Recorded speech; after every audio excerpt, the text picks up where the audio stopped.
That just solidified the confidence, to be honest with you. How about I've been getting a lot. I did an interview with my man Coach Breadman earlier, and I've been watching the comments, reading my DMs. A lot of people coming at me saying, Mills, the corner talk with Boots and Bozy.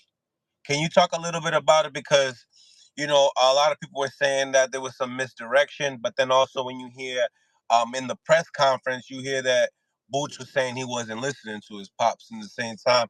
Like I said, I wasn't able to see every single round. So if you could just talk to me about that, what's your take on that? Well, I've been there. I've been there where people outside of a father son relationship or a coach fighter relationship in the talks and they think they know what's going on. It's not whatever he's saying is not for y'all to understand. Whatever he's telling his son is not for y'all to understand. You got to think about how many times him and his son talk. You got to think about all the conversations they have outside. You got to think about they have their own type of communication. They They're got not their own speaking for you. language. They got their own language. They're not speaking for you. I hate that. I Exactly. hate that. They're not speaking for you. He's not talking for him to understand. The fighter is telling you, look, my daddy told me this. I knew he knew what he was supposed to do. Yeah, My y'all got daddy told me nicknames for what I was everything. right. My daddy told me what I was supposed to do. I didn't listen to my daddy or whatever else. And this is what happened. Now, on the flip side, so Bozy don't deserve no flack for that. I don't think Oh, he deserves none of the flack that he get at all. That's bullshit. I Bozy a gotta even solid watch it coach. over to see what the people are saying. I understand what they're saying, and all you hear is Bozy. Walk him That's down. all. Take him. Well, you know what? I would have to take a little bit of I don't want to say credit. I would take responsibility is what I'm gonna call it. I take a little bit of responsibility before that because I text Bozy a couple of days ago and I told him his son hit like a girl. True story. Damn. I Wait a text minute. Bozy a couple of days ago and I told him his son hit like a girl. So to What me, was the feeling like? Why this come about? Like, why you just randomly just texting him oh no saying, no no no no, he was still doing interviews. Uh, he He was still doing interviews after the negotiations over. He's still doing interviews where he know that I text him daily during negotiations, and I was having decent conversation. I was letting him know what was going on. Look, I was letting him know what was going on. I was letting everybody involved, everybody who had anything to do with anything. I was keeping them posted. I was keeping them posted, letting them know where we was at with it, letting them know what was going on. I was like, look, we pressed for time. Don't let this slip away. Blah blah blah. I'm telling you. He knew that. He knew that. So he's still doing interviews like, oh, they really wanted to fight. You know we wanted to fight. We gave you a number. I gave Bose that number ahead of time. We came down off the number by $800,000. That number, what they were offering in the end, when you look at the whole scheme of things, does not make sense for us to take that fight in Philadelphia. You just see one of the cards had Karen losing a 119 to 111. There was no way in the hell that was a 119 and 111 fight. And nobody booked. And how'd you nobody have it? booked. How'd you have it, coach? Karen won about 4 or 5 rounds. Mm.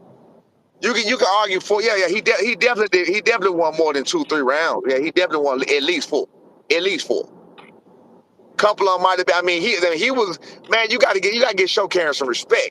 And with that being said too, about the respect to show Karen is you got Boost saying giving the excuse of he's a lower tier fighter. Well, again, just like I said about him grabbing me, watching him play with his food, you're playing with your food with a lower tier fighter. So you can look at that many ways. You know what I mean? Like you can't say he's a lower tier. If he's a lower tier fighter, then show him how supreme you are, superb you are, and get that lower tier fighter the hell up out of there. You know what I Is, mean? is Karen a world class fighter in your eyes? You know what? I think at this point, for me, I can't make an honest assessment because I may come back and change it because I always said Boost hadn't been tested. Boost hadn't fought nobody. I can't say that Boost is a world top tier fighter. He's a good fighter. I can't. I'm not being funny. I'm not hate. I'm not being funny. He is a good fighter, but he got to But be not tested. world class? I Your mean, son's a world class fighter? Listen, he's a world champion, so he's a world class fighter. So yeah, Right. Right. right. Yeah, He's a you world got champion. you make you're taking me for a roller coaster. I see. Yeah, no, that's why I said I'm trying to be. That's why I'm trying to watch what I say. I don't want nobody, take what I say and run with that shit and think I'm some bullshit and think, nah, I'm trying to diminish it. I'm not. I said he's a good fighter.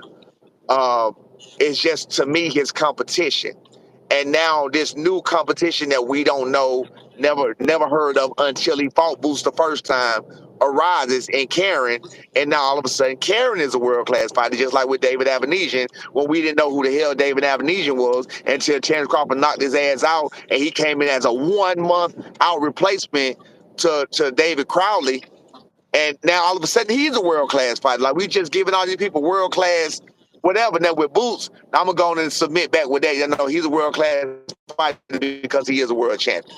So he is a world class fighter. I'm just looking at Boots, the world class fighter, that has never fought a world class fighter, I guess, until now. You feel me? Okay. Yeah, he's never really fought a world class fighter until now. Again, I'm not kicking that man while he down. I'm not shitting on no parade. I always said they did Boost an injustice by not allowing him to go through what he needs to go through on his come up with the building process, because Cameron Duncan, God rest his soul, he did have a problem with that.